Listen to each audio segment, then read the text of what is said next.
Go.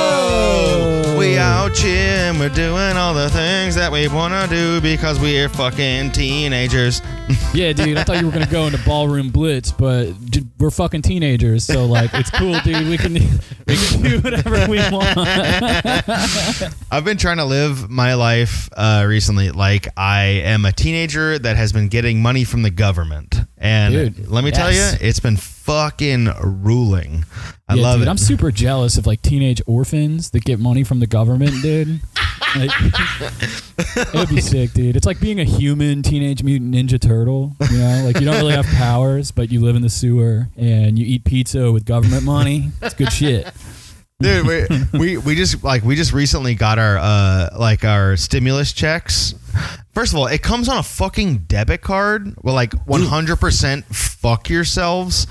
Cause what? You got a debit card? Yeah. So it's like a debit card that has like the stimulus check on it, and I for like 2 to 3 days did not know what the fuck was going on. I was like, none of the transfers are going through. I can't use it because I don't have a PIN, like all this shit. And then, like, of course you had to like go online to figure out what the fuck's going on.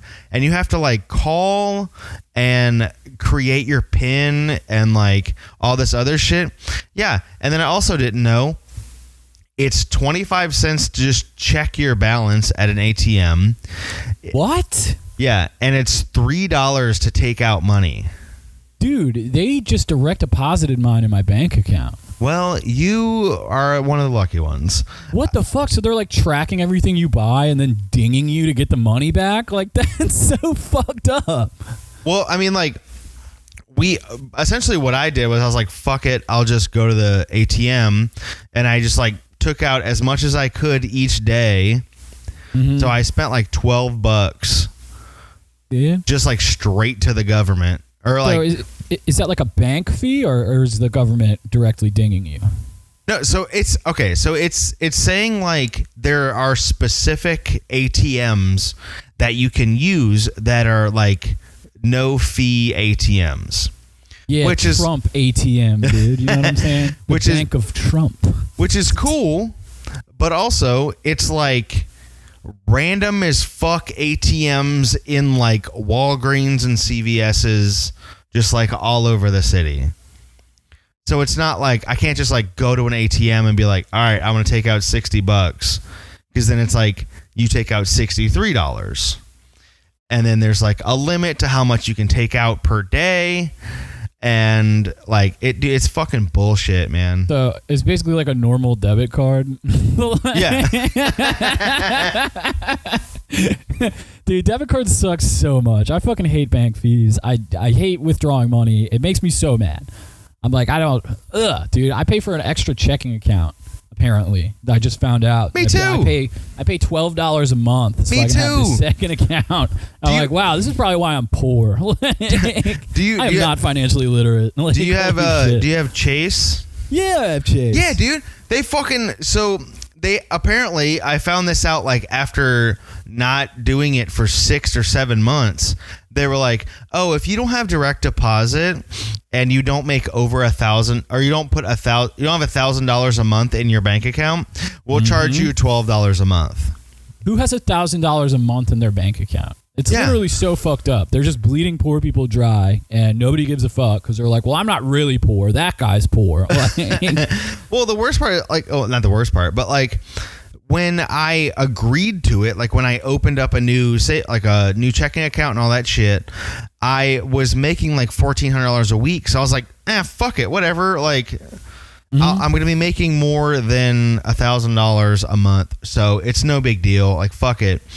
And then like I start making like what, I don't want to say what normal people make, but like, you know what I mean? Like making an average wage, and I was like, "Fuck, dude!" $250,000 a year, like a normal income. Yeah, $250,000 $250,000 a year is like what a busboy makes, and like I was making probably like I don't know like 2 times that, but still like I'm in the lower class. Yeah, dude, I'm so sick of these busboys being all high and mighty with their $250K salary and their fucking summer houses in Monaco. Like, you know what? Blow me, clean my table. I'm not. I was a busboy, dude. Have you ever been a busboy? Yeah, that was my first job. Was a busboy. I think Dude. did I talk about it on the show? I don't know. I was like 23 when I was one. I don't think I've ever talked about that. I was 16. Yeah, I was like an old busboy. It was so my I'll tell mine and then you tell yours. Yeah. So it was like a I want to say like a smaller restaurant in Metairie, and it was like on fucking like Metairie Road. Like it was just like a small like 15-seat restaurant, and it was like down the street from my house. And I didn't have a car, so it was perfect. And I was like in high school, so I was like, all right, well, after school when I'm not doing wrestling, I'll go and work, and then on the weekends I'll work. Like we had a setup and everything, and dude, like even just like the like $200 a week I was making, I was like, dude, I was like fucking P Diddy in a video. Like I was just like throwing money in the air. I was like, I'm making like going from fuck yeah, because I had like a $20 a week allowance. To like 10 times that, baby. $200 fucking dollars. Being buy like, video games, dude. Dude, being in high school and making $200 is essentially like you are like a CEO of a company and you're making like $300,000 a year. Yeah, like, dude. You just like doing what you do. Like, and I didn't have a car, and like all I had, like literally all I had was a cell phone payment that my like parents were paying for. So I had no expense whatsoever. I was still going to school, so I was like, fuck it, dude. I'm just gonna like flip. And did you buy anything with it? No, so I was actually like a really like fucking. Dude, I was like raised Catholic, so in my head I was like, my first job, I'm gonna like give it to my mom, like give as much money as I can to my mom, because like she's paying for all this shit. So I would just like fill up her gas tank so I can use it to go to like Cypress shows, keep like $50 and then give the rest to her, and like, here you go, like do like thank you for letting me have a place to live. What? Yeah, like that's super nice. I don't. Yeah, dude, I was a fucking nice boy, dude. Like I straight up grew up like a Catholic nice boy, and like dude, all my other friends are like, why aren't you buying fucking weed and booze with it? I'm like, yeah, dude, I'm not gonna be an alcoholic until I'm at least like 5 more years. So like, calm down. Dude, I'm waiting till I'm legal drinking age to destroy my life with the demon alcohol. Okay.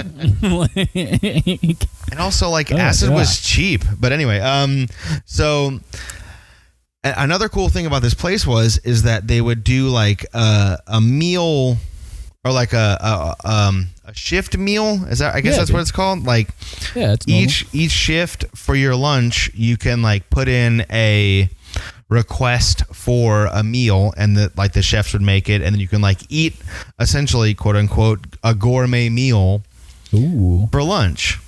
So every day I would just eat like chicken parmesan, chicken Alfredo, shrimp parmesan, or shrimp Alfredo. Oh yeah. And it was fucking awful. Like it was bad. Dude, it's a gourmet chef cooked meal. You're like, this is fucking terrible. What is wrong with you, chef? First of all, if there is a gourmet chef that is in a 15-seat restaurant in like Metairie, you didn't pass all your classes. You were like self-taught. You're fucking awful. Spoiler Damn, alert, dude. this place has been closed for about 10 years.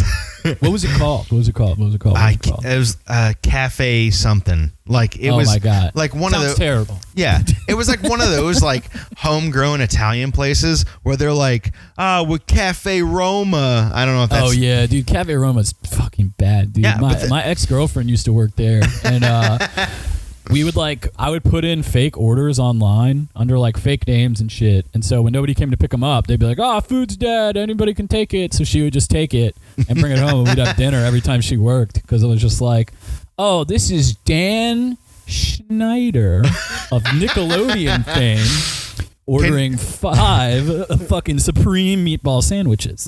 Like, and they're dude, all a foot long. Oh, You know what get I it? mean, Because he has a dude. foot fetish. Yeah, exactly. And I want them all to be under 15 years old. If you know what I mean. But, Can I get the iCarly sandwich? I mean, meatball sub. the iCarly grinder. You know what I mean. They're fucking dude, she would bring fucking like 5 sandwiches back, and we would just munch, dude. I would have leftovers, and like it was not good food, but it was free. Yeah.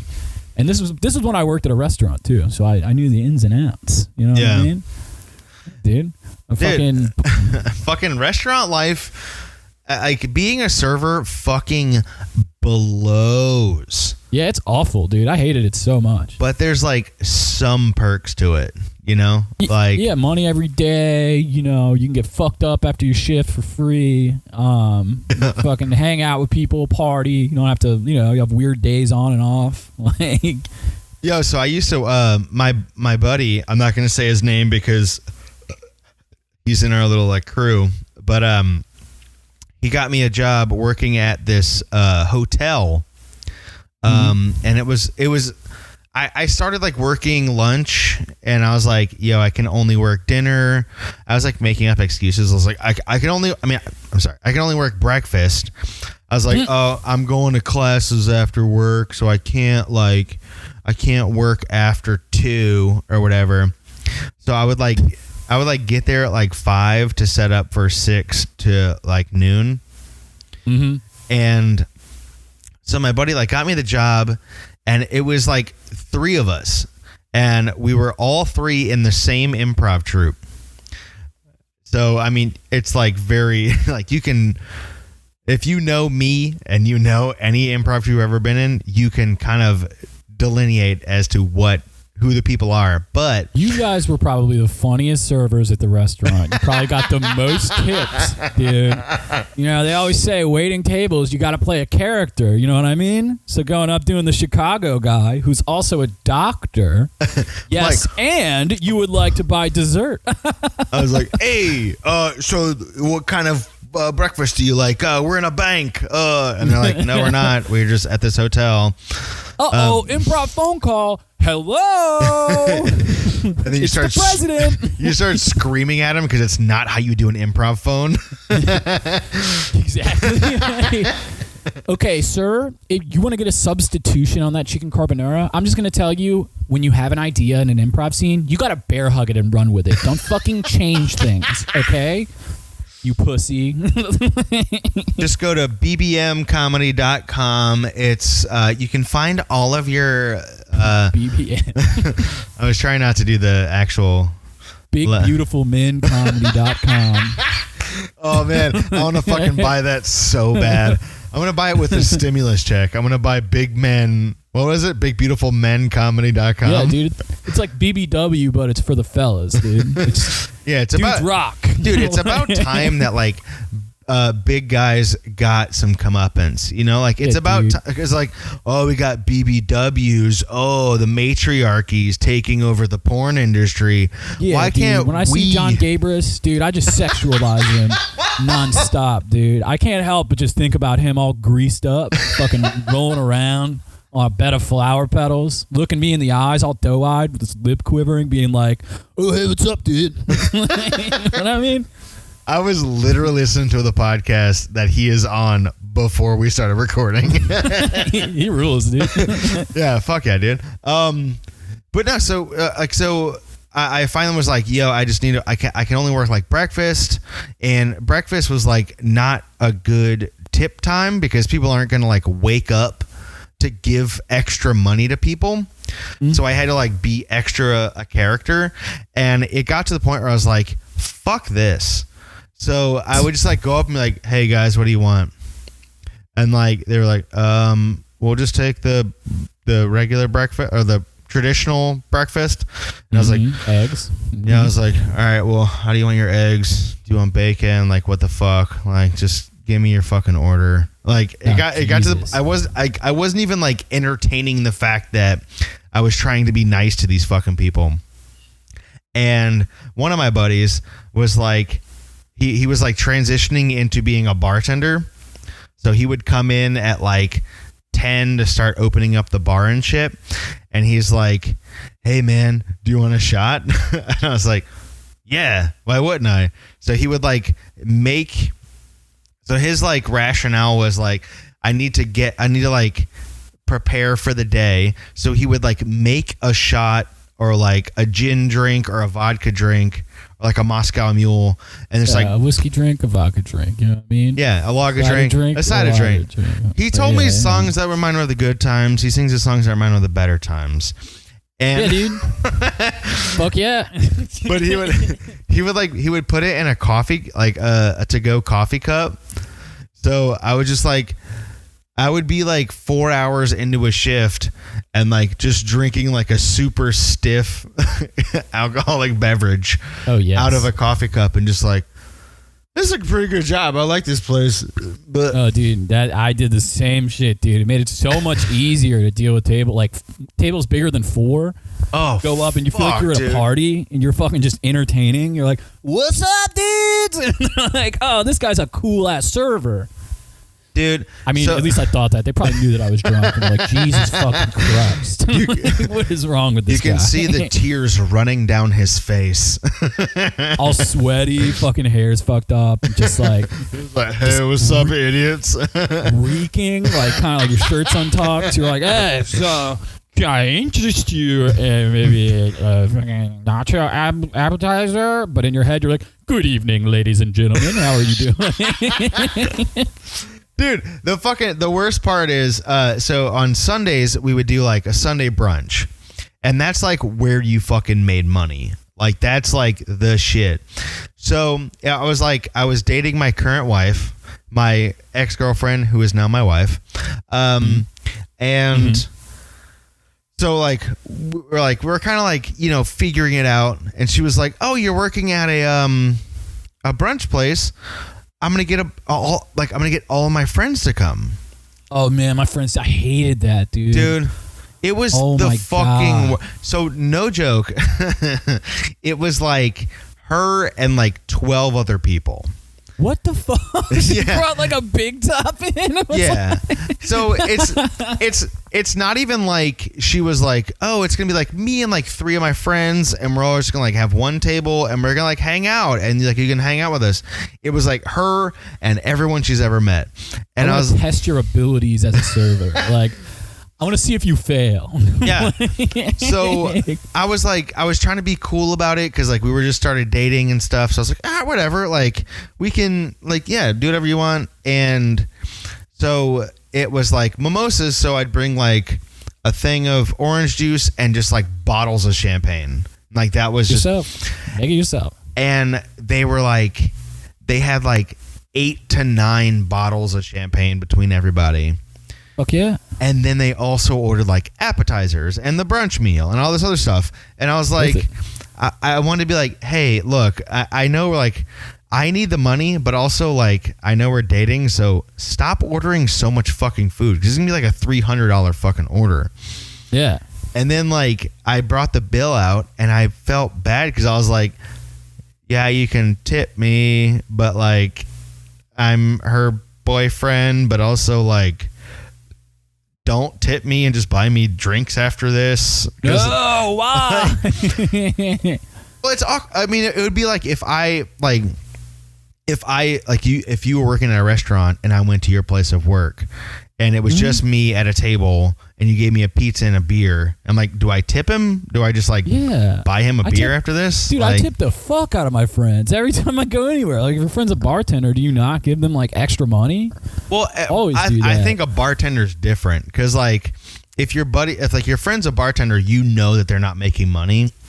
But like if your friend's like a server at like Reginelli's or something, I feel like they're making a little bit more money than a bartender. No way. What? Dude, bartenders clear so much more money than servers. Well, also, I respectfully disagree, sir.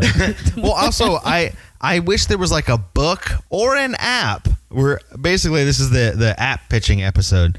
There should be an app to let you know when and where to tip. Because like I honestly don't fucking know like when to tip people. Like, if I'm staying at, like, some shitty motel, like, do I leave $5 on the thing? But absolutely. But also, like, that might not be, like, it could, like, $5, it could be, like, 3 people who are cleaning the room, and then it's, like, do they split the $5? Or, like... Tips are appreciated. Anything you leave. You fucking just...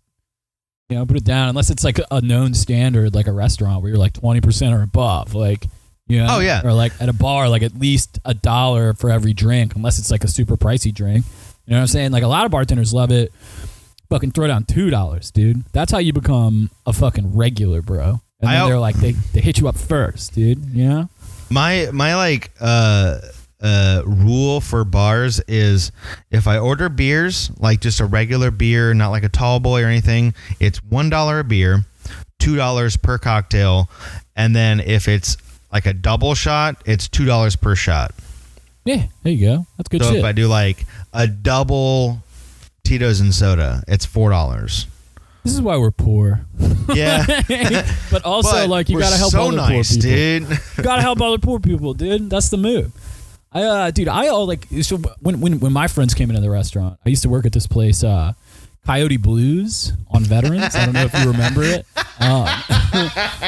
Yes, I remember that place. Sweet. It's so on the menu it would say like if Louisiana and Mexico shared a border, Coyote Blues would be the border town because it's a bit of Creole Cajun cooking mixed with your standard Mexican dishes like enchiladas, quesadillas, and tacos, right? So it's basically like Louisiana Mexican Applebee's, and yeah.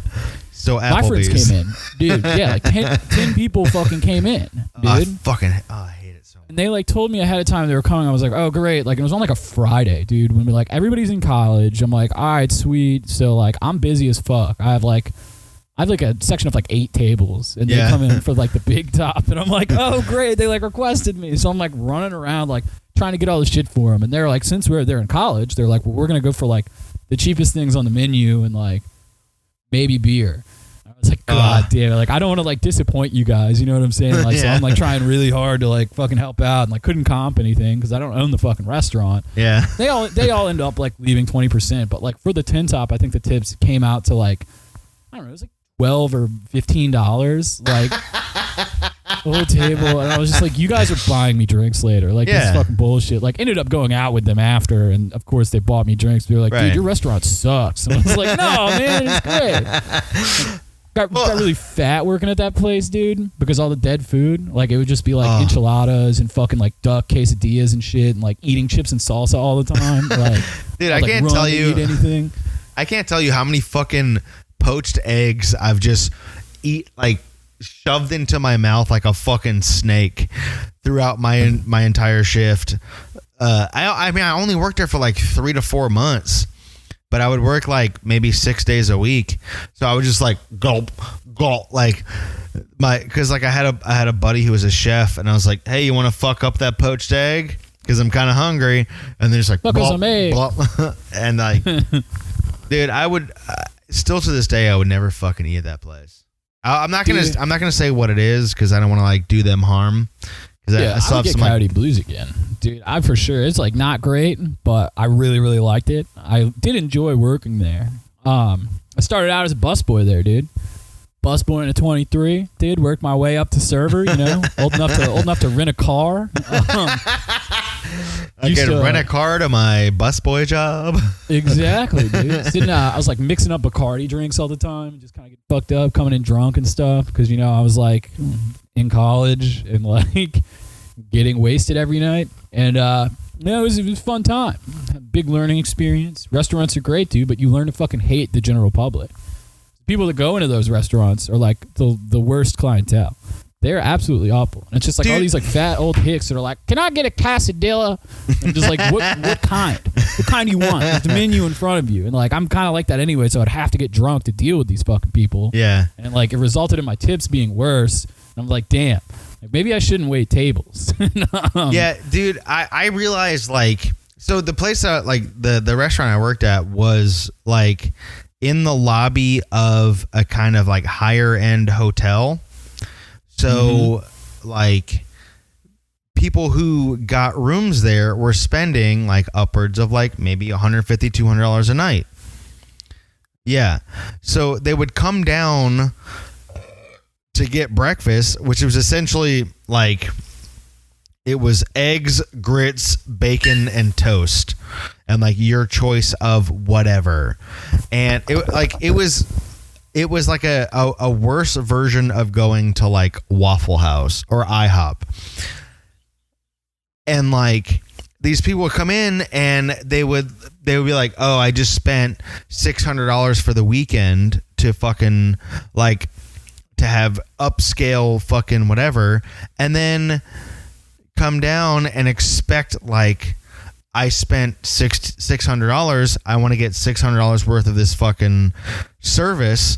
And then you got old Debbie coming in like, "I don't want to fucking be here right now."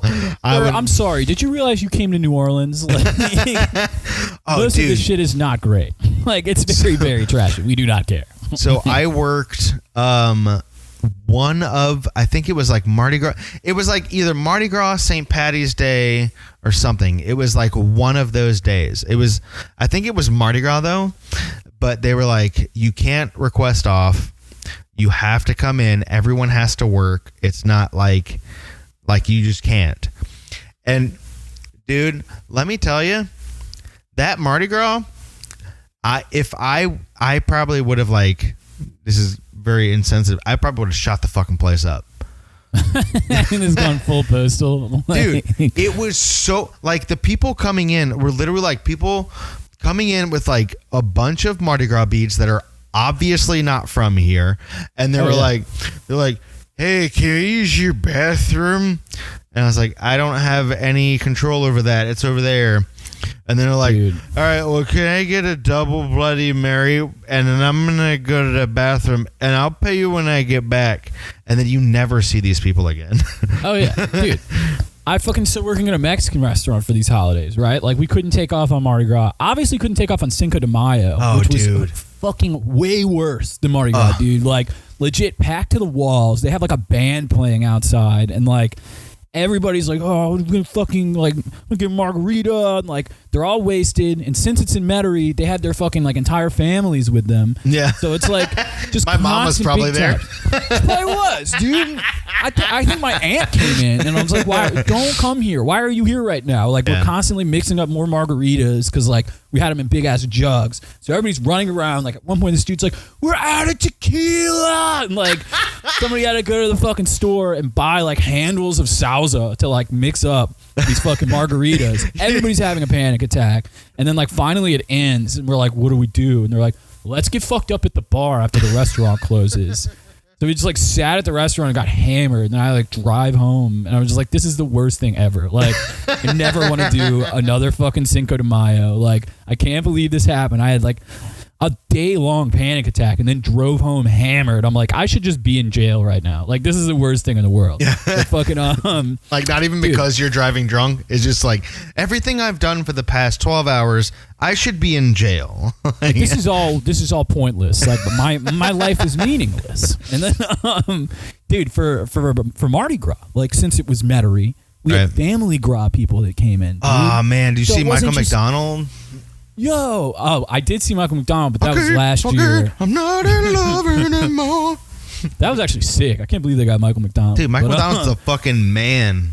Dude, he owns so hard. But fucking, dude, for family gras, like, it would be the same thing with giant families, except this time the parents are hammered because it's fucking Mardi Gras and they live, like, in these apartments off vets. So they can just walk home and they're, like, fucking stumbling around. People are, like, throwing up in the bathroom, like, shitting on the floor. And I'm just like, dude, you have your whole family, like, your fucking 4 kids that you probably didn't want, and your wife who's angry because you're way drunker than her. Like, why in the fuck did you decide to come to the Louisiana Mex restaurant and chug more margaritas after you've had 15 Bud Lights during the fucking, like, watered down Metairie Mardi Gras?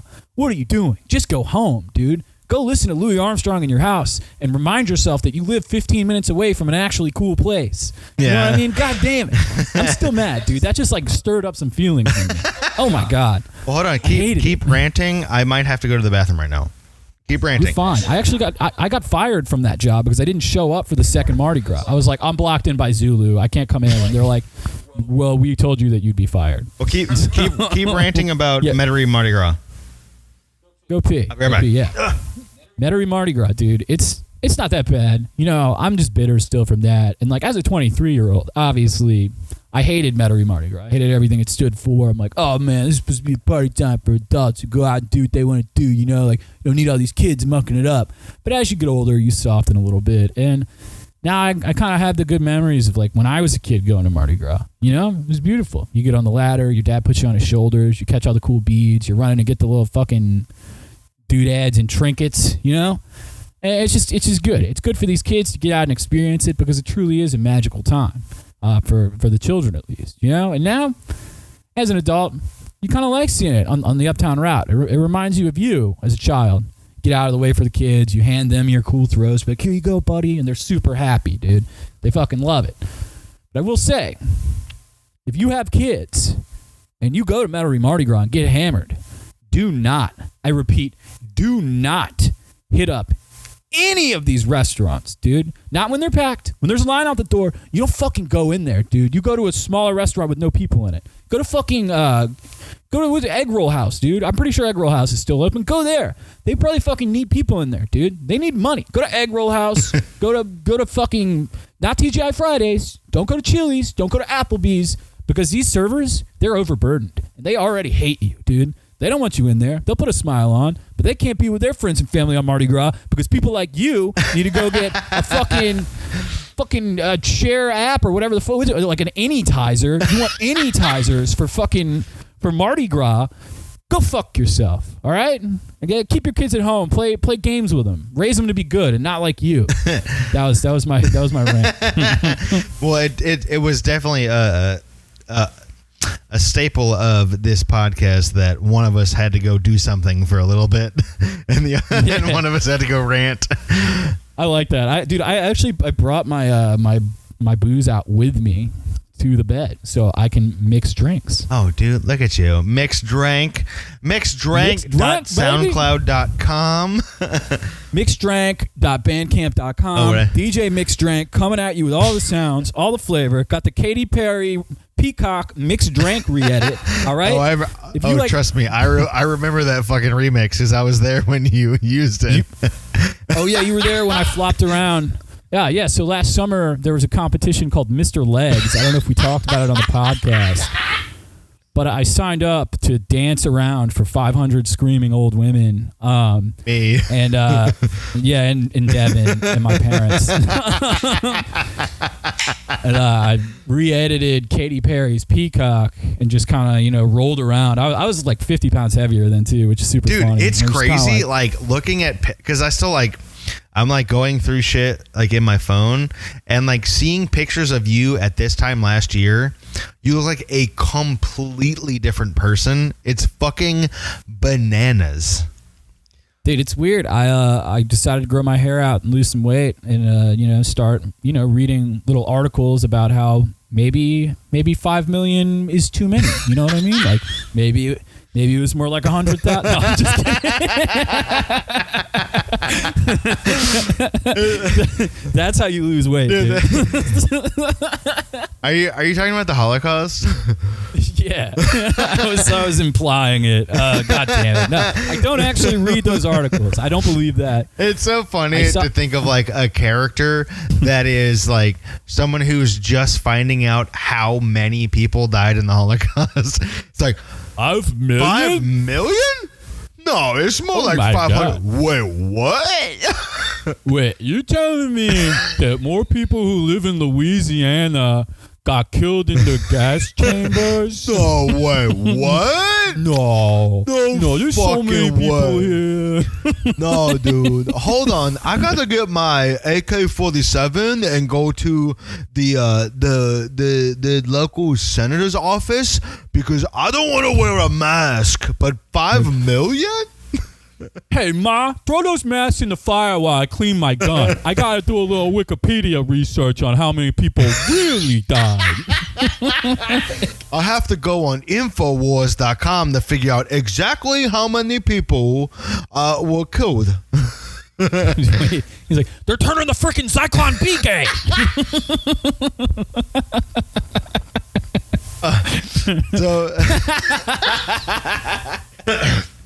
So I was thinking while I was peeing about have you ever like gone out drinking with a boss or like coworker? I know like maybe coworkers are a stretch, but like I did it on a business trip this year, dude. When we went to fucking Tempe, I got so drunk. Well, your boss is your brother, so like. No, I don't work for him anymore. But take that, Chase. You know, but it was like my like actual supervisor that was like under him. Yeah. We like went to a Mexican restaurant, funnily enough. Me, him, and my other coworker, and I was already drunk off of like Woodford Reserve. Nice. And we just started getting margaritas, and I like blacked out at this fucking restaurant. And like, I don't think I did anything bad because everybody's fine the next day. I'm pretty sure I was just like really fucked up, like kind of quiet, like walking back to the hotel room and like kind of like blacked in at the hotel room. And I was like, what the fuck happened? Like, it's just time to go to sleep. And well, you pretty sure I didn't do any damage to any relationships. You did what is called browning out, which is you kind of remember everything. Yeah, it was Brown out for sure. That's from The League with Nick Kroll and one of the Duplass brothers. Yeah, Nick Kroll, whose father had a vested interest in 9/11. I don't. Oh no. And never mind. And Mark Duplass, who grew up literally 3 blocks away from me, and also we went to my favorite school, Jesuit. Another guy, his name. What's his fucking name? The other guy, who lied about 9/11? Pete. That's so funny. What's his name? Like Steven Ranazizi, yeah. Yeah, dude. He fucking lied about being in the How fucking funny is that, dude? It's so fucking funny. Like Nick Kroll's like, well, actually, dude, my father helped orchestrate the attacks, and he had a list of every name of people who would be in the building that day because they worked security. So I know that you weren't there, but I won't tell anybody our little secret. Nick Kroll can't melt steel beams. Dude, yes, he can. He went under. His dad can. Goddamn. Have you seen those lips? Jesus. Oh my God, he could melt this steel beam with those fat DSLs, dude. God damn. You know what I mean? No, I only brought up the drinking with the boss because like my boss was like one of those guys who was like, I just want to be cool with everybody, but also would yell at you at a moment's notice. And it was three guys who were like the 3 bosses. There was like one guy who was like the boss of like lunch and breakfast, and then there was one guy who was like training to be the guy, and there was a third guy who I love him to death. Oh my God, I'm pretty sure his name's Max. I can't remember his fucking name. Yeah. But he's like a fucking death metal guy. Like he straight up makes Halloween masks as a hobby, and not talking about like regular old Halloween masks. I'm talking about like Mike Myers Halloween masks as a hobby. It's fucking dope. He listens to like fucking death metal. That's all we talked about. Anyway, So my like overall boss was like, hey, you guys want to like go drinking tonight? Like, it's Friday. It's kind of like a slower night.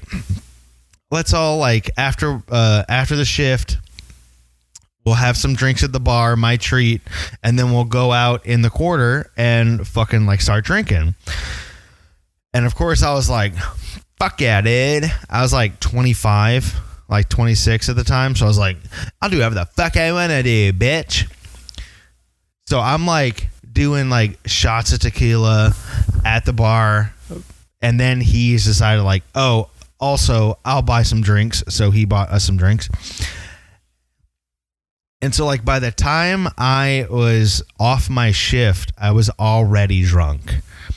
And I was like, let's fucking do this. So we like start walking around the quarter and we go to like the first bar that we see and start like doing like double fucking vodkas and double tequila shit, like all the shit.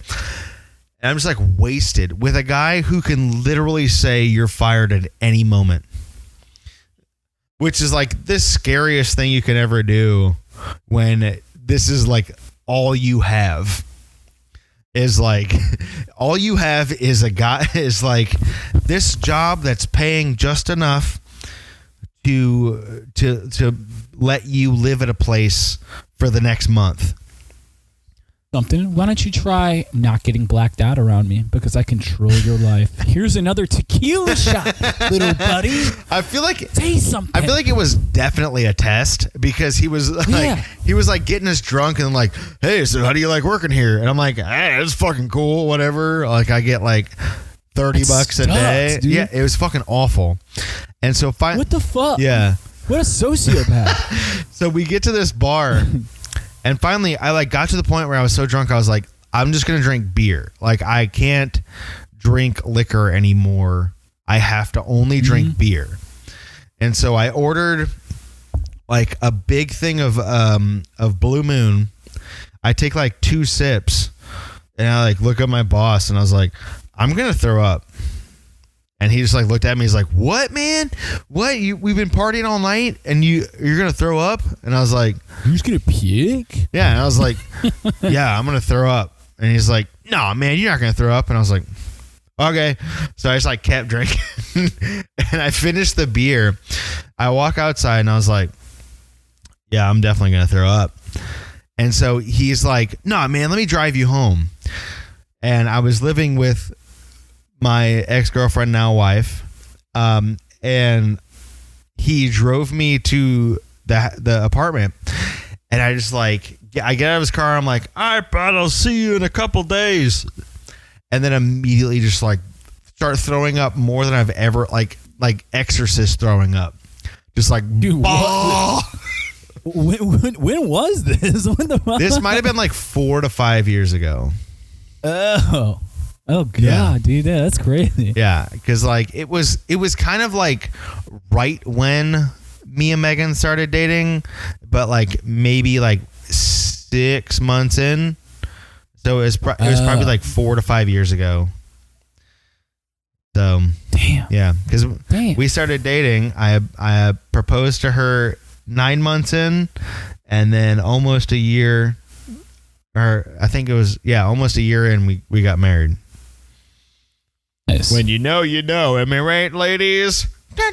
When you know, you know. That's a Pusha T song, dude. If you don't know, now you know. That is not a Pusha T song. No, it's 100% not. God damn it. But no, like there's been a lot of fucking dude. There was one time. I feel like I'm telling a bunch of stories, but. Hey, dude, we're going down memory lane here at my other buddy. I'm just remembering all the times I got drunk with people I worked with.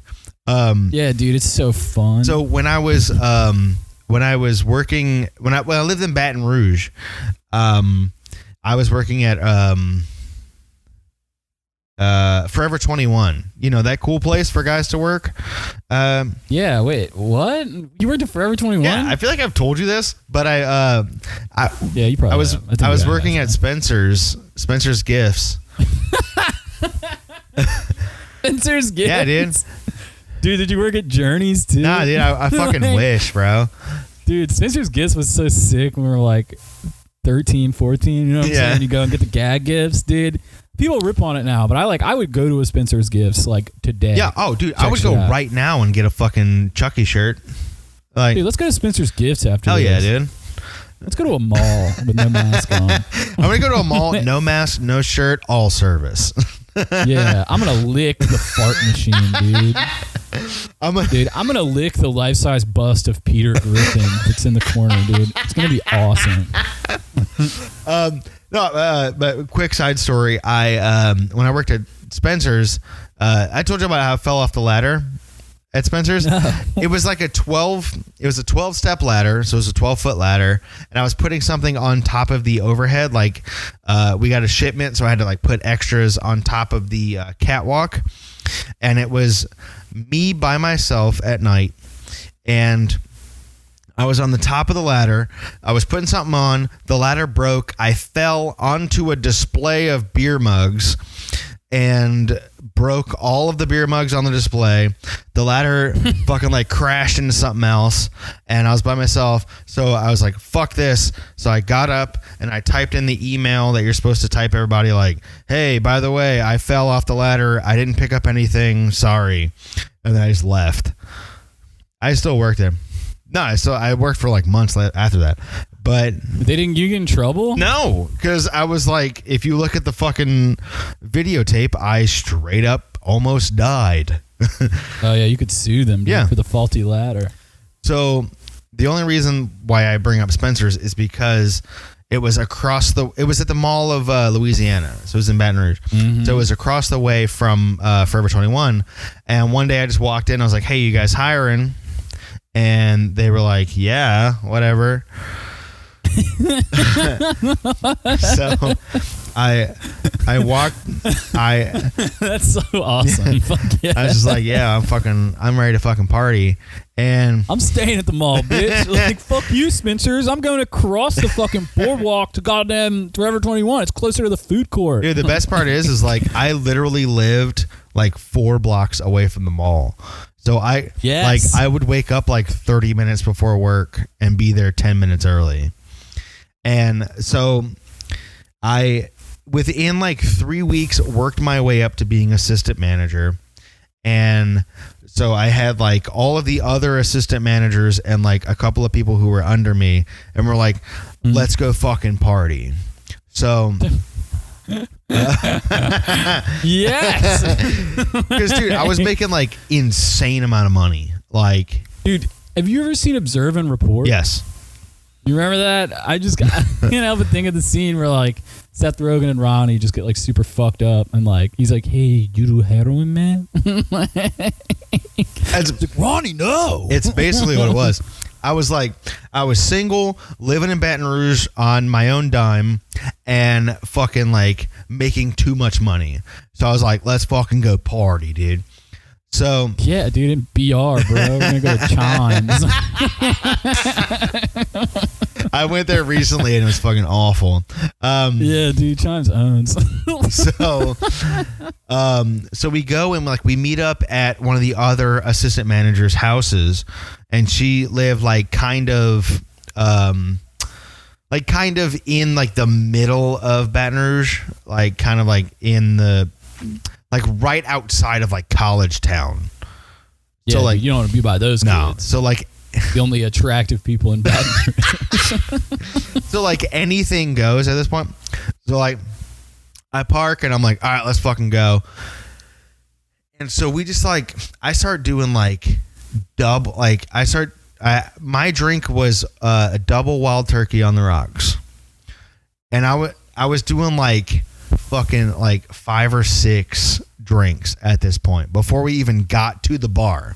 So we get to this bar and I was like, fuck yeah, this music is great. And I heard, it was a karaoke night, so I literally heard the best rendition of Somebody to Love by Queen by this dude. Oh. And I was like, fuck yeah, dude.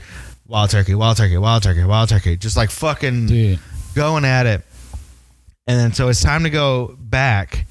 And what's funny is my buddy who commented on my post today. He was also an assistant manager. He was there. And dude, how many assistant managers were there at Forever 21? There was 3 assistant managers. Okay. And then I was thinking there were like 8 and like 2 actual employees. But what's crazy, there was 3 assistant managers, and then there was a co-manager. And then there was the manager. So it was like, what is happening? Just pay us all the same amount, and we can all have the same fucking job title. You're all VPs of inventory. You're the VP of restocking.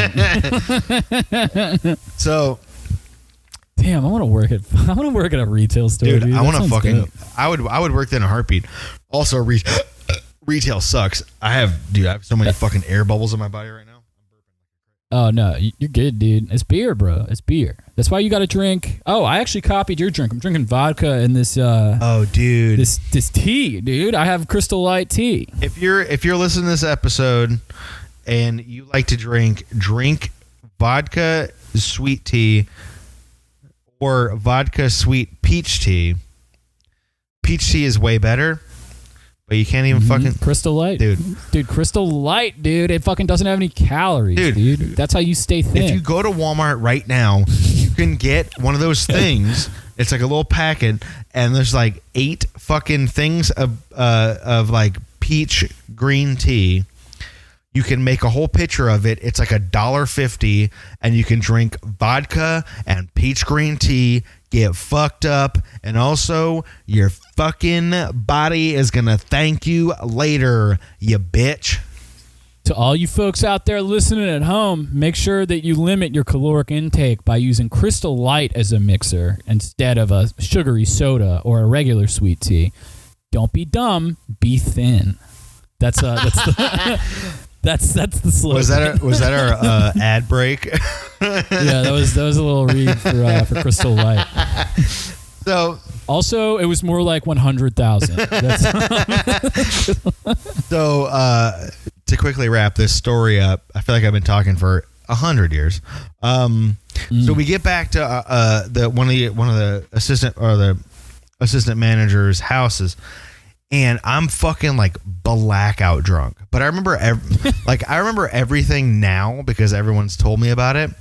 But I had a crush on her friend.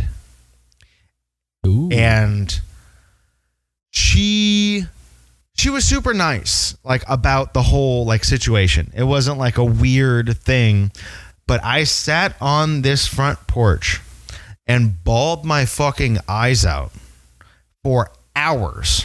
Because I was like, I'll never be good enough for anybody. Fuck everything. Blah, blah, blah. Like, dude, like weeping. Like, just like crocodile tears down my face. Crocodile? You weren't actually sad. No, I was very sad. It's a crocodile. I don't know what it means. I just used it. Fuck yeah. Okay, go on. But Sorry. Dude, I was like... In that moment, I was like, "This is the saddest I've ever been," and I was like, "I'm gonna like this is it. Like I'm never gonna be good enough for anybody." And like, but this is also like 14 fucking whiskeys deep, so nothing I'm saying is making sense. So everyone's like, "Hey man, shut up. She doesn't like you that way. She's like 15 years older than you. Why are you so mad at you?" Wait, so she was like 37? Yeah.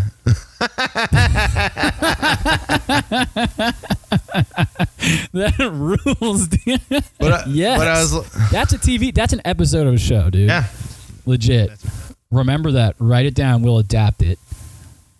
That's around my finger. I don't know where it fucking came from. Dude, you have to adapt your pain in a comedy. That's literally the whole point. I've been reading books like Improv Wins and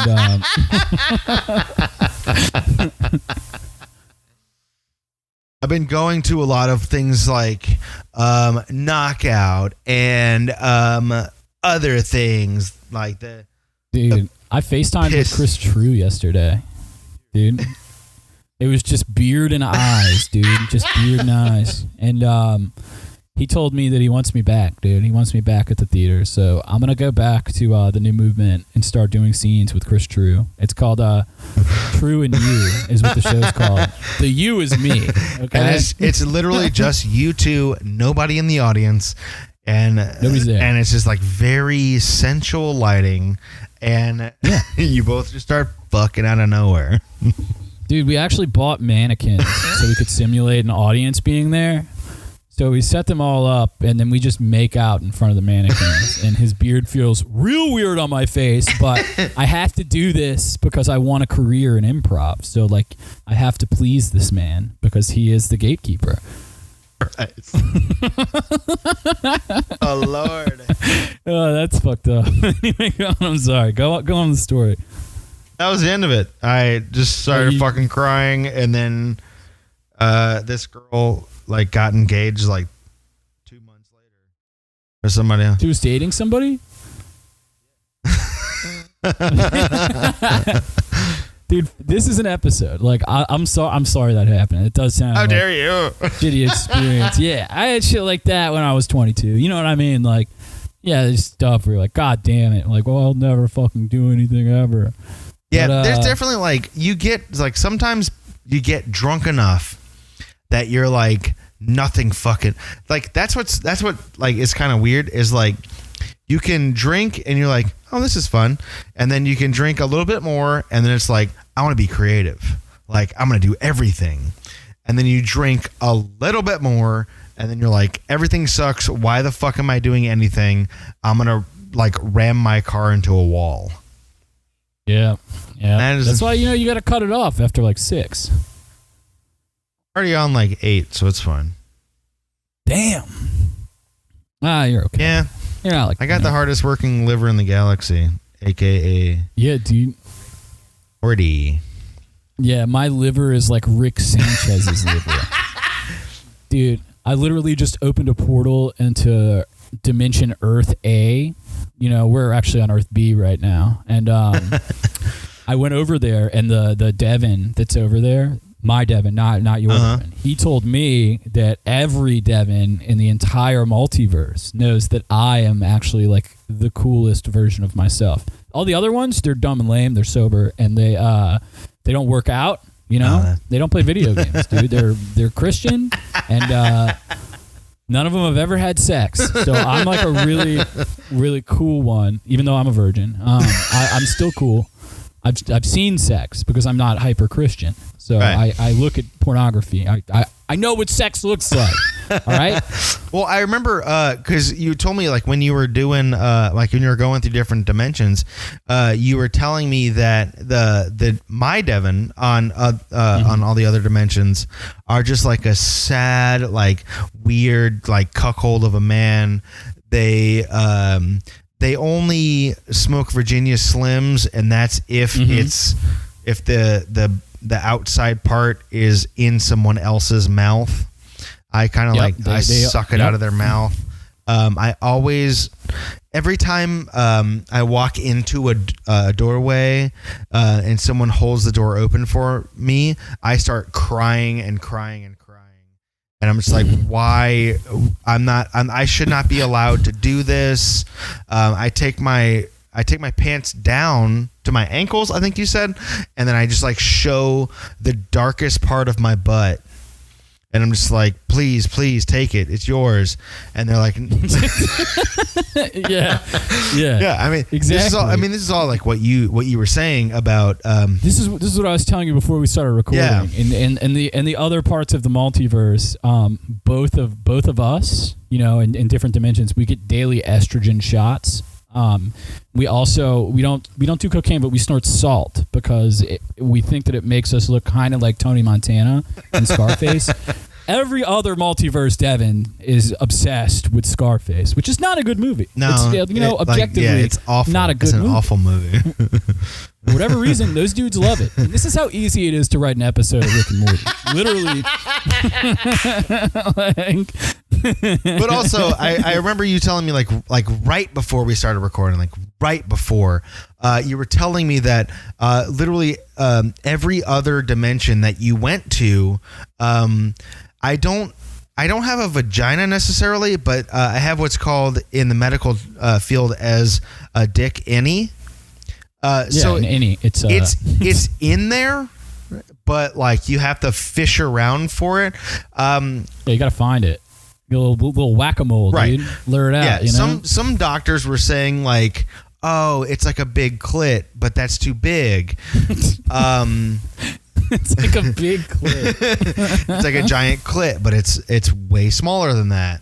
Yeah. Other scientists were saying like, oh, he could fuck a hole through a needle head or whatever, and it's like it's fine, like I get it, but like I want to be in the galaxy where that's not a thing, because I feel like I'm in that galaxy right now. Like I could pee through my zipper and not touch anything. Same, dude. Yeah, it's super rad. I don't know. You don't get pee splash everywhere. Fucking dude. In other galaxies or other universes, dimensions, none of this would be real. So we're living in the appropriate timeline, I think, to be recording this podcast. Because if we both had mega clits or whatever you want to call it, it's MAGA clits. It's Make America Great Again clits. Engorged MAGA clits. We probably wouldn't be able to make such comedy gold, such an excellent podcast such as this. One where thoughts and feelings are told out loud. One where we know, we're going to vote for Joe Biden. I hope everybody knows that our vote is with Uncle Joe. I want him to sniff my son. I'm going to have a son, all right, before his first term is over. And I want him to smell my son's hair. Okay? That's what I want. will only vote for Joe Biden if he makes his son the VP. But if he makes anyone else VP, I'm not voting for him. I'm writing in Ron Paul 2020. Writing in Ron Paul. I don't even know who that is. You don't know who Ron Paul is, dude? I just...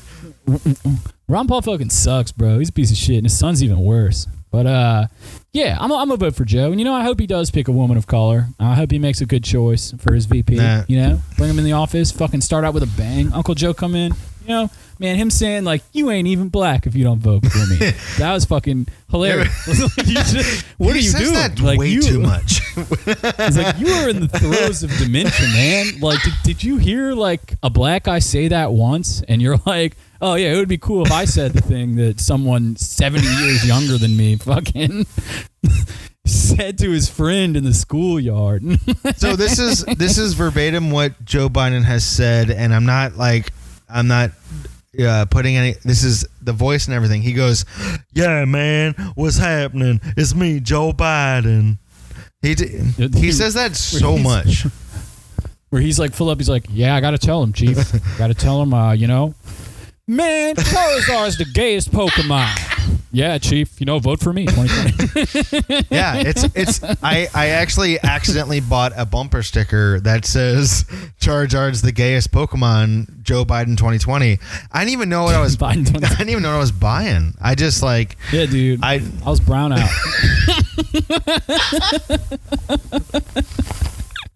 On that note, I think it's time to do some plugs. Yeah, dude. We got yeahdeed.com. You know what I'm saying? Yeah, Deed. I sounded like I said dude, but that's what it is. It's phonetically yeahdeed.com. We got his umbrella, pictures, videos, podcasts, all the shit. Devin just redesigned it recently. It looks fucking dope. There's a fucking button on the homepage where you can call us, leave voicemails. You should do that, dude. Leave us a voicemail. I know you're listening. I see the stats on Libsyn. I see that you guys are listening. I don't know if you listen all the way or what the fuck, but fucking call us. I don't know what happened a couple of days ago, but we got a huge spike. There's a ton. I saw it. I was like, what the fuck? I was like, what the fuck is happening? Okay. I was like, please tell me this is all the jobs that I've applied to. Like, their HR departments are just downloading the fucking episodes. I feel like after this episode, all of my ex-bosses are going to listen to it and be like, that motherfucker's giving away all my secrets. Hello, it's me, whoever works at... Yeah, exactly. The fucking the former owners of Coyote Blues are going to call me. They're going to be like, Devin, we're getting the band back together. You in? And I'll be like, yeah. And then I'll go wait tables at Coyote Blues again as a 29-year-old. It'll be cool. We also have all the social media is at my other buddy Devin. Twitter's at my other buddy Dev. And I have some personal plugs, if that's okay. Plug them up, bitch. So I'm going to be on. I have 2 shows coming up in the next couple weeks for the Big Couch Improv stuff. Oh wait, I got those emails. I should respond to them. Yeah, I'm on a show called Debatable, and that is on June 15th at 8:30. We'll send you the stream. It's on Twitch, so I think you can just like look it up on Twitch under Big Couch. But Big Couch. I'm also on another show called Samesies. It's like a match game type show. And that is June 8th at 7 p.m. So, I guess we'll post the. I think you're on both of those. I think you're also on both of those. I am. You're on at least one of those. I have not. I've not responded to a single thing. Wait, they said I was on. You were asked to be on at least one of those. I got like multiple emails that I like. It was when it was like last night I got one and I was like, I'll respond later. And then this morning I got one and I was like, I'll respond later. And I gotta look at them. Wait, so did they list me as like? Hold on, let me see. I think you're on. You're on the Samesies show. What? the June 8th. So if you're listening, June 8th at 7 p.m. You can see both of us on Samesies. I guess we're doing the Zoom improv, dude. I'll be there. I think that's so funny. You have to say yes to it. Oh, okay. And I don't know about the other one, but June 15th, 8 p.m. June 8th, 7 p.m. We'll send out the links with this episode. Anything else? I guess catch us on fucking Twitch, bitch. You know what I'm saying? Catch us on shows that one of us did not know we're on. Yeah, shit. Dude, when are we going to be able to do live shows again? God damn. Dude, we can do live shows as long as we have different mic covers and gloves. Yeah, I want to just go do it on the street, dude. Do a little show, set up a PA system. I saw something, dude, like the Beatles, the rooftop show. Except we're doing our games, and we're like, hey, you know what's gay? Don't let me down. Yo, I saw fucking stand-up comics doing like a drive-in theater stand-up shows in LA. Ooh. Yeah, so that's another episode. We can talk about that, but take my government money and I'll buy a drive-in theater, dude. Hell yeah. I'm going to take my $1,200 and fucking rent out a drive-in theater, you fucking poons. Goddamn right. Blackbird singing the dead of night. I just bought a drive-in theater with government money. Work your life. Wake me up. All right. I got to go to Home Depot. Can't buy drive-in shit. All right. Yeah. All right, dude. Well, yeah, we'll catch you guys next week, brother. Yeah. Go to yadi.com. Send us a voicemail on the homepage. Bye. Do it, bitch.